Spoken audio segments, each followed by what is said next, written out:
sheekh ibnu cuthaymiin raximah llahu tacaala qeybta labaad wuxuu ku tacliiqiyey hadal muhima oo fi lxaqiiqa aniga aada ii taabtay markaan akhriyey. wuxuu yihi sheekhu waan akhriyaya hadalkiise wa hada caleyhi akharu nnaas, in qofku asal ahaan cibaadadii iyo ku dhaqankii shareecada iyo raacitaankii sunnaha iyo inuu ku dadaalaya waa sida dadku ay u badan yihiin. tajidu fi lcibaadati mujtahidan xariisa, waxaad arkaysaa xaggii cibaadada isagoo dadaalaya, faralladii buu tukanaya, wuu soomayaa, sakadii buu bixinayaa, xajkii buu tegayaa, sunnayaashii buu ku dadaalaya, xaj sunna ah, cumro sunna ah, salaad sunna ah, soom sunna ah, dikri sunna ah, qiraa'atu qur'aan ayuu la imanaya. laakin fi lqadari tajiduhu daciifa, laakiin baabka qadarka markaad u timaado waxaad ogaanaysaa inuu yahay qof iimaanuhu bilqadar wa yaqiinuhu biqadaai illahi aad daciif u yahay, isticaaratuhu billahi qaliila, kaalmaysiga ilahi uu kaalmaysanayaa wuu yar yahay. yactamidu calaa nafsi, markuu is yidhaha wax sameeya naftiisuu cuskanaya. bal qof waloo inaga midii habliye inamaba bal naftiisa dib ha ugu noqdo miisaanka ha saaro. markaad tukanayso hal tatadakar bilisticaanati billah watawakuli calayhi fi ficli salaa wa ikmaaliha. salaada samaynteeda iyo dhammaystirkeeda ilaahay inaad u kaalmaysato ma xusuusataa markaad salaada gelaysa faral iyo sunnaba. talabuka lilcilm, markaad cilmigan dalbayso ma quwatu xifdika iyo fahmika ayaad ictimaadaysaa, mise kula yowm kula sabaax kula leyla fi kuli dars tastaxdir alisticaanata billah watawakul cala allah.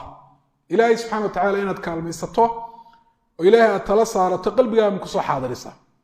hal taxduru isticaanat llahi watawakulu calayhi fi qalbika cinda alwuduu, markaad weysaysanaysa ka waran. umuuruka dunyawiya ka waran, haddaad safrayso, haddaad guri dhisanayso, haddaad ganacsanayso, haddaad guursanayso, kayfa xuduuru altawakuli cala allah walisticaanati billahi fi qalbik.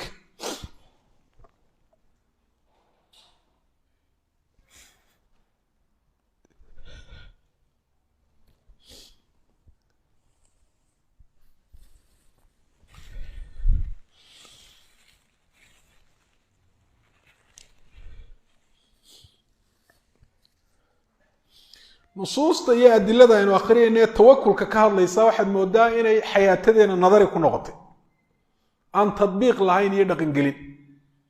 wa cala allahi fatawakkaluu in kuntum muuminiin wa cala allahi falyatawakal ilmu'minuun.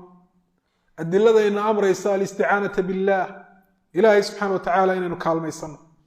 wuxuu uhi sheekhu yaquumu yatawadaw, wuu istaagaya, wuu weysaysanaya, walaa yashcur annahu mustaciinu billah, ma dareensana inuu weysada ilaahay u kaalmaysanayo.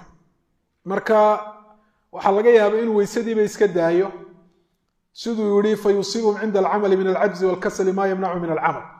ama inuu weysaysto laakiin weysadiisi weyse dhammaystira inaanay noqon.